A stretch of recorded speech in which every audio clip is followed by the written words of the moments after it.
Now for the latest update from the IMF World Bank meetings in Washington, D.C. Arise Business Correspondent Rotus Oddiri joins us. Good morning, Rotus. Good morning, Dr. Abasi. Good morning, Vimbai. Good morning, Adefemi, and all our viewers, particularly our YouTube contingent out there. So it finally happened. Remember, you asked me on Tuesday. It finally happened. You asked me on Tuesday.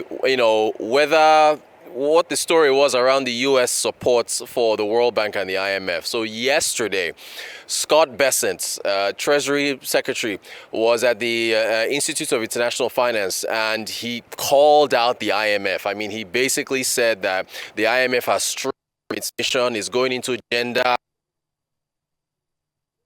Said that the IMF and the World Bank, he said, needs to be reconstructed. It seems like he caught himself and said reconnected.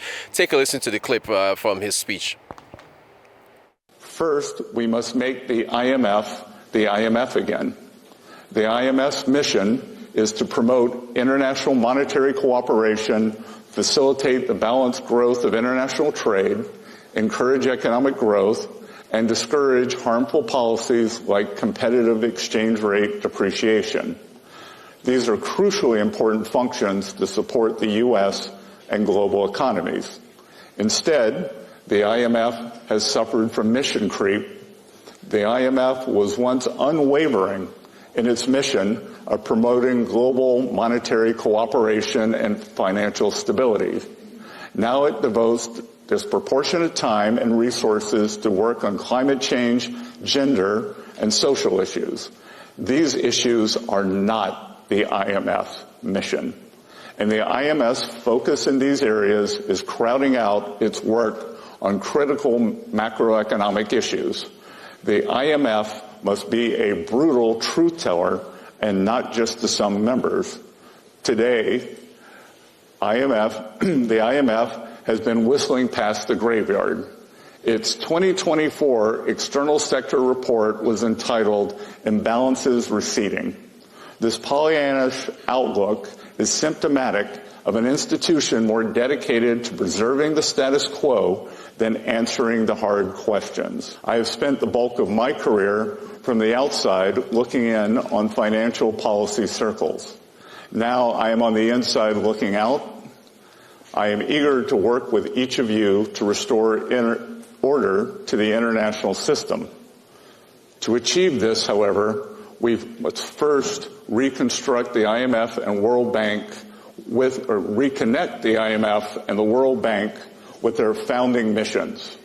The IMF and World Bank have enduring value, but mission creep has knocked these institutions off course.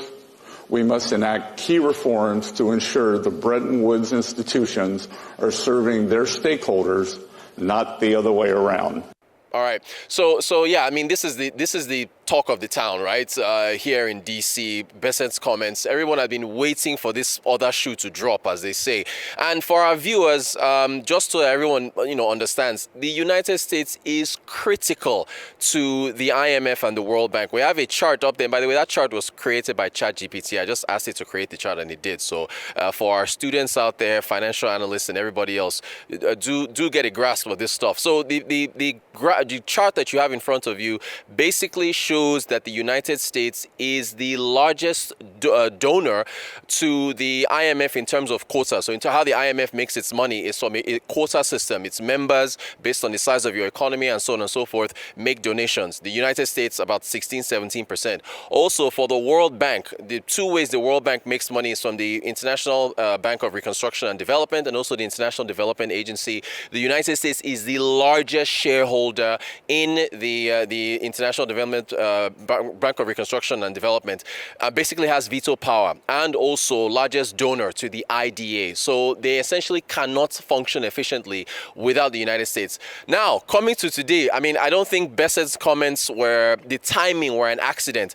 Kristalina Georgieva is speaking today. This was already planned well ahead of the meeting. So she's going to be speaking today on the policy agenda. So I suspect, a lot of people suspect that he timed his comments comments ahead of her policy agenda to perhaps, influence what she's going to say. We're all going to be looking forward to hearing her discuss the policy agenda, particularly on gender, particularly on, other social issues, and whether or not the IMF can walk and chew gum at the same time, because Bessent is saying that they are crowding out other areas that they should be focused on. And he seemed to be suggesting calling out China, because there were other parts of his comments that talked about, how the IMF should be, tell the truth about currency depreciation and currency manipulation, right? So, we're going there to the press conference at 8 a.m. today, DC time, to ask her about tariffs and the impact on Africa. I'm still going to ask her that question, but everyone is going to be looking forward to her response. Just to round off, for Nigeria, we had yet another investor forum led by the Central Bank of Nigeria and the Ministry of Finance in the person of Wale Edu, Minister of Finance, and of course, Olayemi Cardoso, the governor of the Central Bank. So they've done this in New York, they've done this in Houston, they're now doing this in DC. We're talking to investors about the investment case for Nigeria. Bring your money to Nigeria, you'll get it back. Inflow, outflow. We've, you know the story. The exchange rates in terms of the freeing up the exchange rate, making it more market determined, the removal of subsidies, and so on and so forth. That's pretty much our update for today. We're actually going to go get ready and listen to Georgieva, what she has to say. All right, thanks so much for that, Rotus. Listen, I was, my stance on the Bretton Woods institutions, so I had to do a standing ovation and clap when I saw Scott Bessent's comments with regards to the Bretton Woods institutions. Ultimately, he called it mission creeping. Listen, we all know that the IMF and the World Bank have become largely political tools more than anything else, a mandate for development. But how much development have they left behind in the global south, where their policies have been implemented? We already know that the outcome of most of IMF World Bank policies rarely leads to development. I always quote one of my favorite economists, who's a former World Bank exec himself, that's Joseph Stiglitz. He wrote the fantastic book called Globalization and Its Discontents, and he speaks exactly about this, giving the example of the Southeast Asian tigers and how when they were able to move away from Bretton Woods policies and frameworks of doing things, they were finally able to find their path towards development.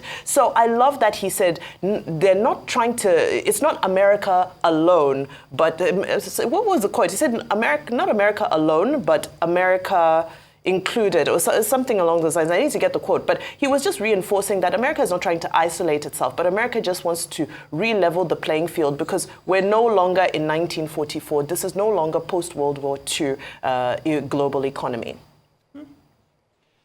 For me, I'm definitely looking forward to hearing what Kristalina Georgieva has to say in response to that, because I do think that Scott Bessent's comments are clearly obviously targeted at the institution, but of her leadership. So it would be interesting to see whether or not she has a classy response for it, whether or not she will have something far more hitting to say. But that's what I'd be looking forward to over the course of the day.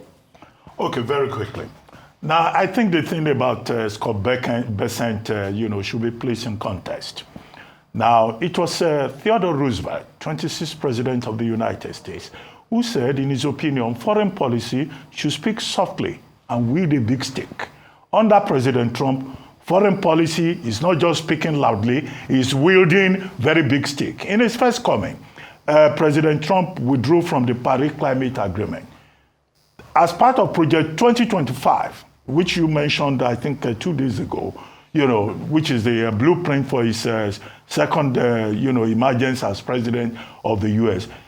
A review of America's commitment to conventions and treaties is a part of that. And on February 4, he gave the directive that there should be a review, a 180-day review of America's involvement with all these international institutions. And now we have Scott Bessent, talking about the IMF. He will still talk also about the World Bank. The question to ask is, what will happen to the IMF or the World Bank if America withdraws? America more or less controls both institutions. The European head of the IMF usually comes from Europe. US determines who will be the World Bank president. They block whatever decisions they don't want to approve of. The IMF, World Bank, they are very close to the Treasury Department, the State Department in the United States. So they're more or less American institutions. And the question is, to what extent will these institutions fare if Trump decides to withdraw. And you know, of course, this week in the World Economic Outlook, the IMF has been, grading down the economic outlook for the United States and also perhaps for Nigeria and perhaps for the whole world, with growth now placed at 2.8%. Another thing is called Bessent and President Trump that they have said has to do with China. Now they say they are ready to talk with China. Trump says, well, the tariff against Chinese imports will not have to be as high as 145%. What we noticed this morning is that the markets have reacted. The stock indexes in the United States have appreciated as much as 2.4 for the NASDAQ composite, as much as 1.6 for the S&P 500. And in Asia, the markets are mixed. Now, China has not responded, but hopefully, this will lower tensions and the markets, rallying, that this will be sustained. As for the Nigerian delegation, well, it will be interesting to know what the Nigerian team is saying about the economic outlook for Nigeria in the light of the latest result, and then the Article 4 assessment of the Nigerian economy. We haven't had so much about that. Maybe when the report eventually comes out, you will give us a fuller briefing on it. Thank you, Rotus.